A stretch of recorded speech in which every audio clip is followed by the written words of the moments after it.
Yaqub alayhissalom muhabbat va hasrat bilan kuyib, sabr bilan obidlashgan.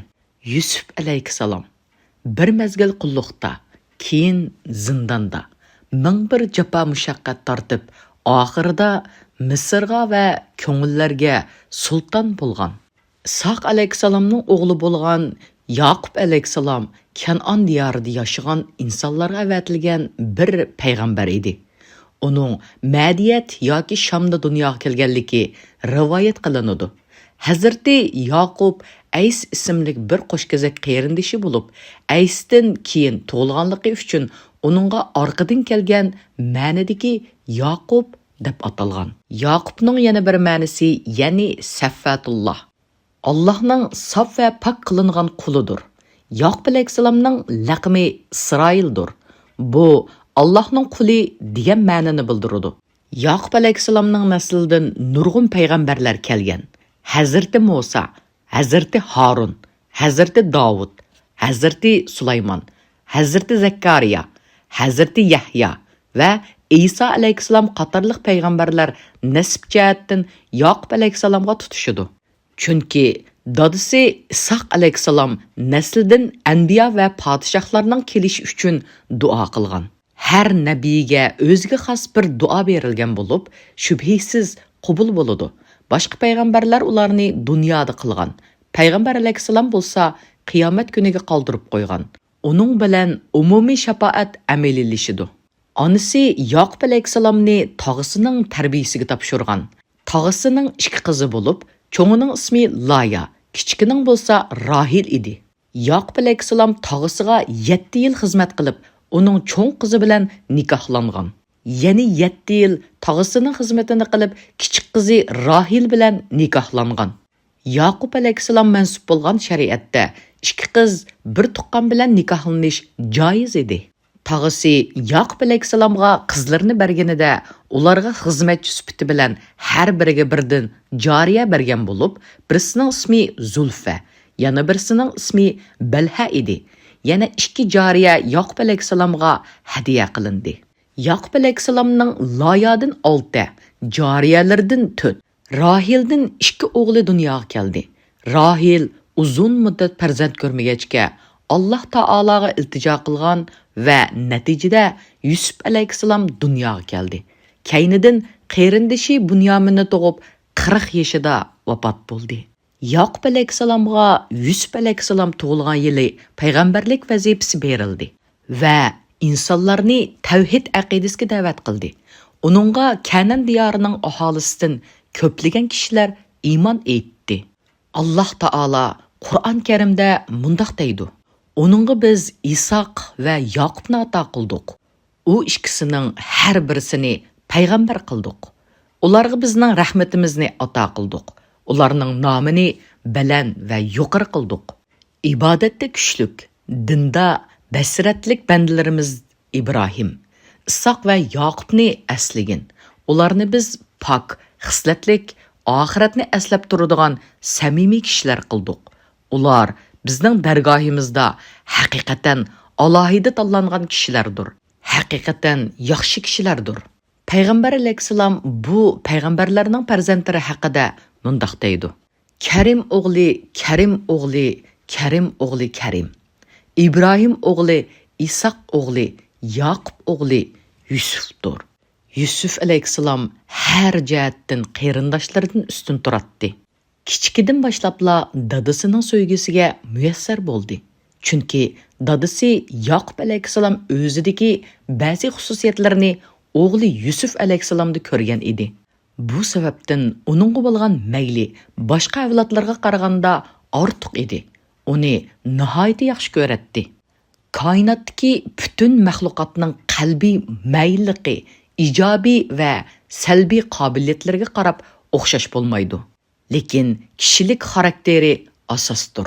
Bu sababdan butun mavjudot o'zidagi o'rtaq sifatlarni ko'rsa, uningga mayl bo'ladi.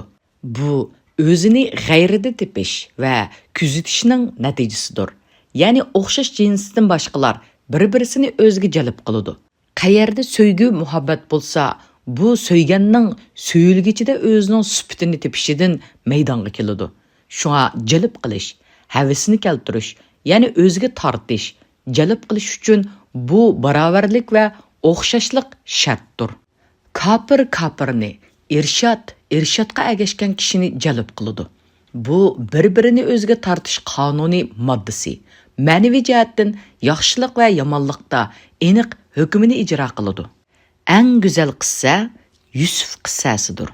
Yusuf alayhissalom qissasi Qur'on Karimda qissalarning eng go'zali deb sifatlanib, to'liq bir surada bayon qilingan. Bu qissa Qur'onda mundaq bayon qilinadi. Yusufning va qarindoshlarining qissasida so'rg'uchilar uchun Allohning qudratini ko'rsatib beradigan haqiqatan nurg'un alomatlar bor. Yusuf qissasi bu oyatda bayon qilinganidek ibrat va hikmatga to'lgan bir qissadir. Yusuf qissasi hech bir kitobda va asarda Qur'on Karimdagidek go'zal va fasohatli bayon qilinmadi. Yusuf surasining oxirida bayon qilinganidek, bu suraning g'ayib xabarlaridan ekanligi, to'qilma xabar emasligi aqli va naqli jihatdan ochiqdir. Haqiqatan Yusuf alayhissalomning qissasi hikmat va ibrat jihatdan Qur'on Karimdagi eng jalb qilarlik qissalardan biridir. Mufassirlar bu qissadagi ibrat bilan to'lgan voqealarni munda xulosalaydi. Birinchi, Yusuf alayhissalom kichkidan tortib xilma-xil balo va musibatlarga sabr qildi. Ikkinchi, qarindoshlari uningga zulm qildi. Hatto uni o'ldirishga uringan bo'lsa-mu, Yusuf alayhissalom yanada ularni afu qilib, tillarga dastan bo'lgan afuchanlik xarakterini namoyon qildi. Uchinchi, bu qissa payg'ambarlar, solihlar, farishtalar, shaytonlar, insonlar, jinlar, hayvonlar, hukmdorlar, mamlakatlar, tijoratchilar, olimlar, nodonlar, erlar va ayollarning har turli hiyla-mikrlari ustida to'xtaladi. To'rtinchi, bu qissa tavhid, fiqhi, tarix, tush ta'biri, siyosat, o'shra, din va dunyo bilan munosabatlik nurg'un masalalarni o'z ichiga oladi. Beshinchi, qiyinchilik, balo qazo imtihon bilan to'lgan hayot sarguzashtlarining oxirida qo'lga keltirgan cheksiz saodat bayon qilinadi. Amaliyotda Yusuf alayhissalom 30 yoshda Misrga hukmdor bo'ldi. Yusuf alayhissalomning duosi bilan Zulayha yangidan yoshlik va go'zalligiga qaytib, uning bilan nikohlandi. Yaqub alayhissalomning Yusuf alayhissalomning hasratidan ko'p yig'lab, ama bo'lib qolgan ko'zlari qaytadan asli keldi. Yaqub alayhissalom eng yaxshi ko'rgan avlodi Bunyaminmu bir qo'saq tuqqini Yusuf alayhissalom bilan didor ko'rishdi. Yusuf alayhissalom o'zini o'ldirishni o'ylagan qarindoshlarini afu qildi. Ularmu tavba qilib, solih kishilardan bo'ldi. Yaqub alayhissalom va oilasi Kanon diyoridan Misrga hijrat qildi. Yusuf alayhissalomning kichik vaqtida ko'rgan tushi amaliyotga aylandi. Misr podshohi Rayyan bin Valid davlat ishlarini Yusuf alayhissalomga topshirib, iymon etib musulmon bo'ldi. 6. Yusuf alayhissalom shu chaqcha hech kim qilmagan eng go'zal duoni qildi. Shubhisizki, eng go'zal qissalar haqiqatda maydonga kelgan voqealikdir. Bir qissa haqiqiy bo'lgan bir voqealikning abadiy go'zalliklariga dalolat qilgan badiiy tasvirlar orqali tasvirlanishi va ravon bayon qilinishiga qarab go'zal bo'ladi. Chunki haqiqiy go'zallik xiyollardan uzoq holda mutlaq go'zallikdan bir misol aks ettirish bilan ahamiyatga ega bo'ladi. Yusuf qissasi Muhammadiy go'zallikka to'yingan mukammal ma'noda bo'lgan g'aybiy haqiqatdir. Bo'libmi bu xususiyati bilan ahsanul qissasi, ya'ni qissalarning eng go'zali deb ta'riflandi. Ubay bin Kaib Rasululloh anhuning rivoyat qilinishicha, payg'ambar alayhissalom mundaq degan: "Qullaringlarga Yusuf surasini o'rgatinglar, chunki bir musulmon uni yezib oilasiga va qo'l ostidagi qullarga o'rgatsa, Alloh taolo uning sakirtini, ya'ni jini chiqish oldidagi masillik holini va qiyinchiligini osonlashtiradi. Hech bir musulmonga hasad qilishqimi toqat qilolmaydi." Yusuf alayhissalom qarindoshlarining hasad qilishiga, quduq va zindonga tashlanishdan iborat kulfatlarga uchradi.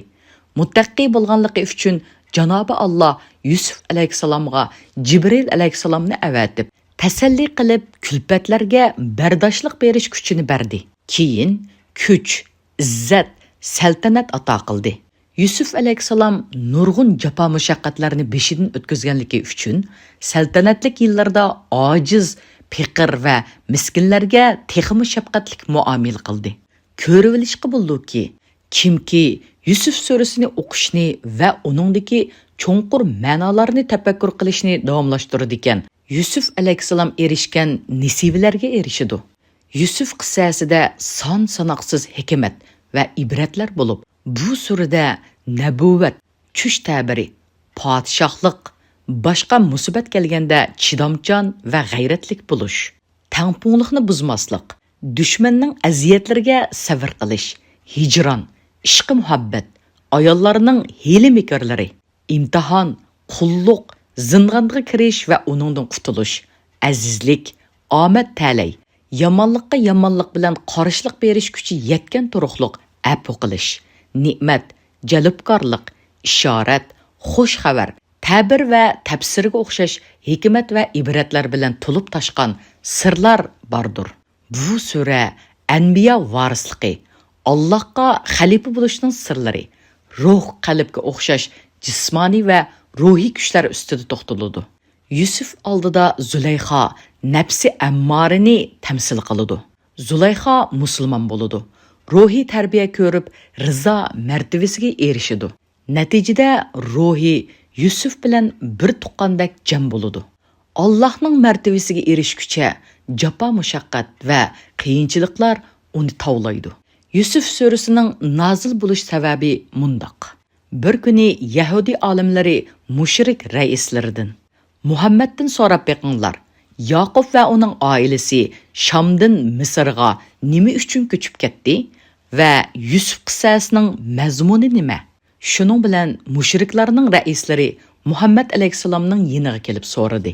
Natijada Yusuf surasi nozil bo'ldi. Bu sura nozil bo'lganida payg'ambar alayhisalom va mu'minlarga jafo mushaqqat, qiyinchiliklar ustiga kelib, payg'ambar alayhisalom Xadicha onamiz va tog'isi Abu Talibdan ayrilib qolgan edi. Mu'minlar ustidagi besim intayin og'ir edi. Qayg'u yili deb atalgan shundaq bir zamonda bu suraning nozil bo'lishi payg'ambar alayhisalom va sahobiyalar uchun ilohiy bir tasalli bo'ldi. Chunki bu surada Alloh yo'lida mangan va sabr qilganlar uchun zafarning yaqinligi bilan xush xabar berilgan. Yusuf surasining 1-oyatida Janobi Alloh mundaq deydi: Alif, Lam, Ra. Bu ro'shan kitob oyatlaridir. Shubhisizki, sizlarni tushunsin deb uni arabcha Qur'on qilib nozil qildik. Oyatda arabcha Qur'on deb tasvirlashi arab tilining eng mukammal til ekanligini ko'rsatib beradi. Qur'on Karim ma'no, ibora va suralarining tanlashi jihatda Allohga oid bo'lganligi uchun mukammal ilohiy asardir. Qur'on Karim qiyomatgacha mavjud bo'ladi. Shu uning o'qishi maxluqot tarafidan maydonga keltirilishi mumkin bo'lmagan ilohiy mo'jizadir. Alloh taolaning Qur'on Karimni arabcha nozil qilishi bu tilga alohida sharaf ato qildi. Qur'on Karimning arabcha nozil qilinishining yana bir hikmati atrofdagi insonlarning bahonasini yo'qotish. Albatta, ilohiy vahiy insonlarning qo'llangan tili bilan kelish kerak. Chunki olamshumul har harakatning tunji urqi cho'qim ma'lum bir yerda va bir usulda shakllanishi kerak. Bu haqda Qur'on mundaq deydi: Bu Qur'onni sana vahiy qilish orqali eng chiroyli qissani sana bayon qilib beramiz. Buningdan burun bu qissadan haqiqatan bexabar eding. Bu sura payg'ambar alayhisalomga qissa shaklida nozil bo'lgan tunji suradir. Uning tili ixcham va cho'nqur ma'nolarni o'z ichiga olgan bo'lib, bu surada ibrat oldiganlar uchun nurg'un hikmat va inchki nuqtalar bor. Yusuf alayhisalom Yaqub alayhisalomning bolalarining ichida eng chiroyli edi.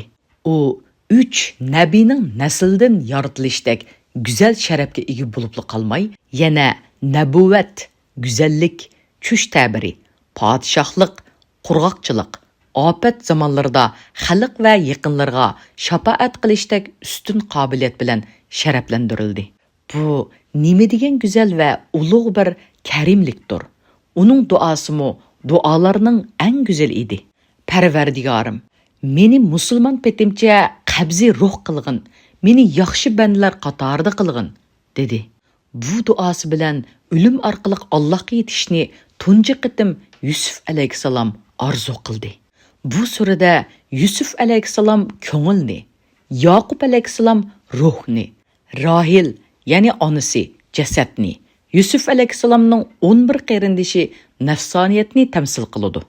Qur'on Karimning bayonida buningga o'xshash texmo inchika va tangdossiz ma'nolar bor. Albatta, bularning haqiqatini ko'rish uchun basirat, ya'ni qalb ko'zi lozim. Hazrati Yusufning tushi Qur'on Karimda mundaq deydi.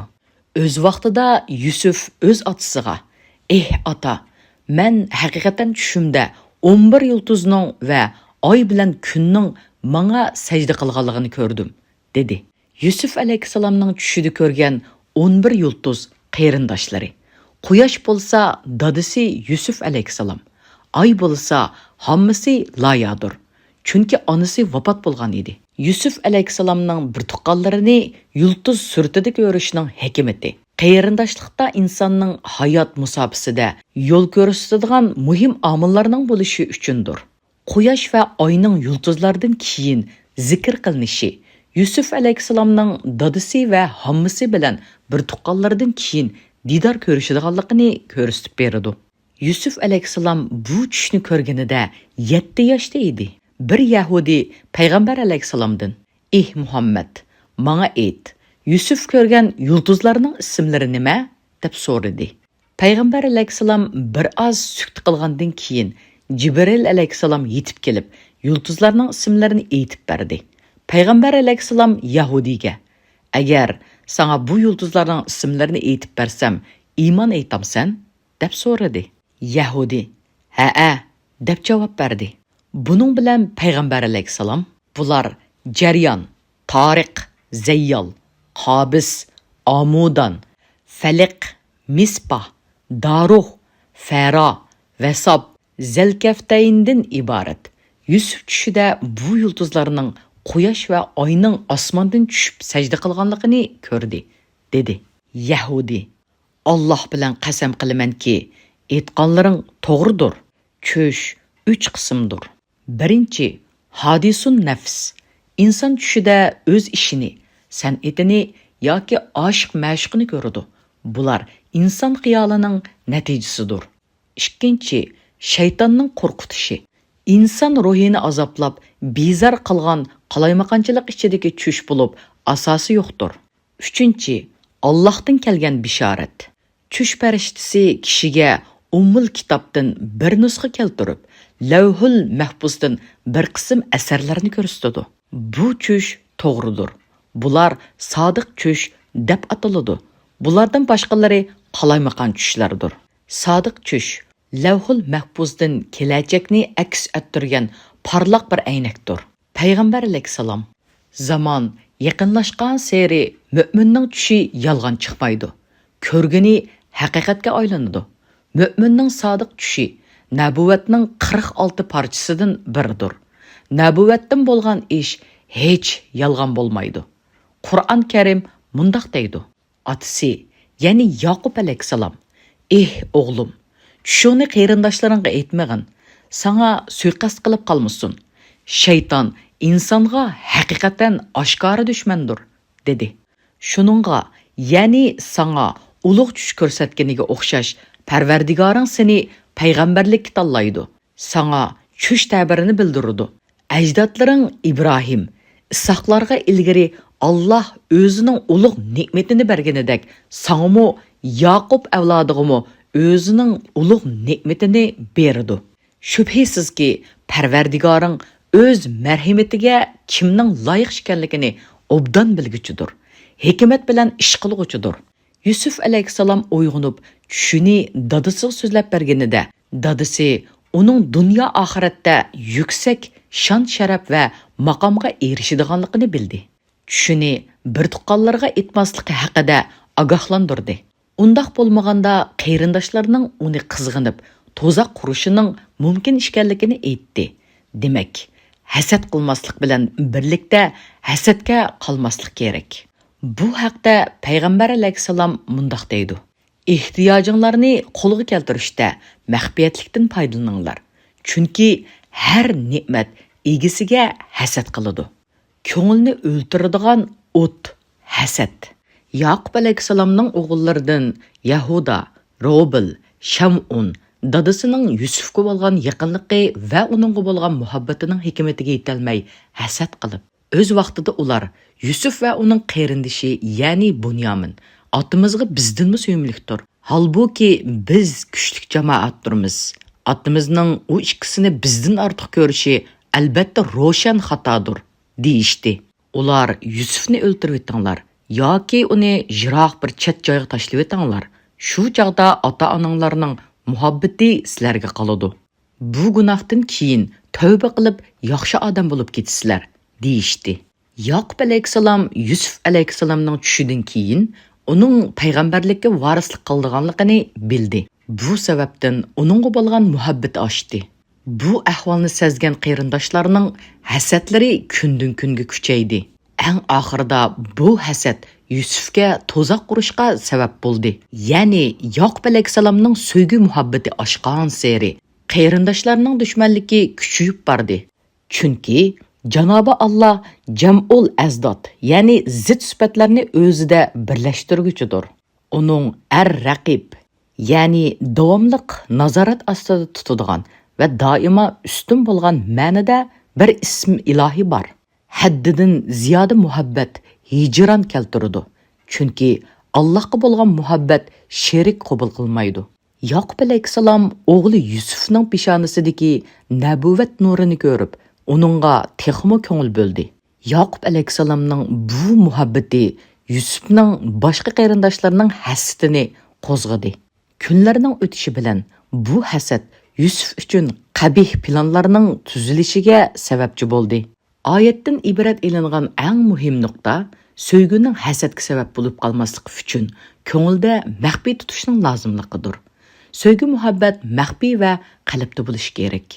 Qalb Alloh yo'liga mayl qilinmay, zikr bilan poklanmasa, qardab yomonliklarga undaydigan holatga kelib qoladi. Bu haqda Qur'on mundaq deydi: bilinglarki, dillar Allohni yod etish bilan aram topadi. Zikr Allohni idrok qilishning qalbda shuur holiga kelishidir. Haqiqiy zikr soyasida qalb yomonliklardan qutuladi. Qalb Baytullahdir va muhabbatullohning makonidir. Agar bu yerda zikr bo'lmasa, ma'lum vaqtdan keyin nafsining orzulariga ram bo'lib qaraydi va oxirida o'ladi. Bu haqda payg'ambar alayhissalom mundaq deydi: bir insonning qalbida iymon bilan hasad bir yerda turolmaydi. Boshqa bir rivoyatda hasadxorlarning hisobga tortilmasdan jahannam o'tiga tashlanganlar qatoriga kiradiganligi aytilgan. Hakovurlik, havoyi havas, hasad barliq gunohlarning manbasidir. Hadis sharifda hasadning yomonligi haqida mundaq deyilgan: 3 narsa bordirki, butun gunohlarning manbasidir. Bulardan qattiq hazar aylanglar. Birinchi, hakovurlik. İblisni Odam alayhissalomga sajda qilishdan to'sgan narsa hakovurlik. Ikkinchi, havoyi havas. Odam alayhissalomni jannatdagi man'iy qilingan mevadan yeyishga sababchi bo'lgan omil havoyi havasdir.